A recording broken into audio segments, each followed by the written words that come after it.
Hi everyone, Chad Wesley Smith here, continuing our Addressing Weak Point series. Today we're going to be talking about the deadlift and specifically the mid-range strength in the deadlift. So we'll call that from right below the knees to right above the knees.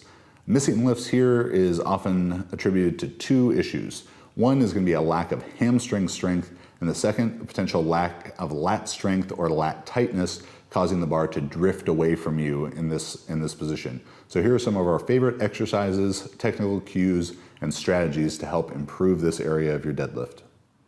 The RDL, or stiff leg deadlift. I consider these to actually be the same exercise. Don't do stiff leg deadlifts with your legs locked straight, are the best option for building highly transferable hamstring strength for the deadlift.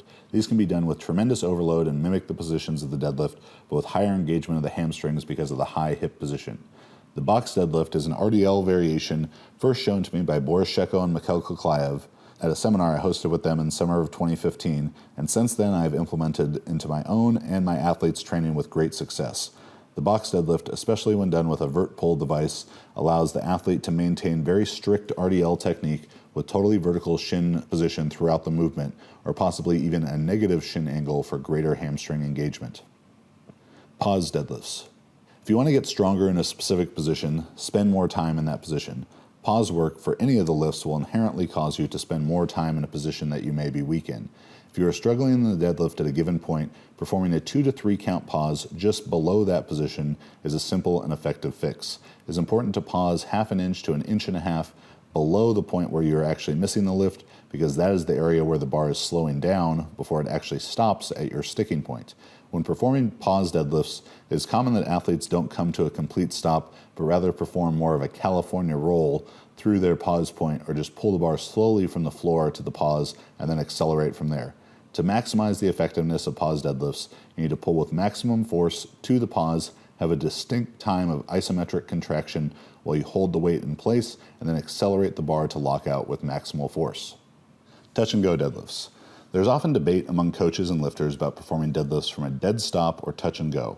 While I think that the dead stop starts are the most valuable for building technique and strength off the floor in the deadlift, touch and go reps can be very useful to build up your hamstring strength. Basically, everybody can go heavier in the touch and go than they can from a dead stop. So if you're doing a back down set or straight across sets or in a higher volume phase, then going a bit heavier and performing touch and go reps is a great way to overload the hamstrings. Adding straps may also be appropriate here for greater overload. Bent over rows. General lat strength is important to ensure that the bar stays close to your body throughout the deadlift.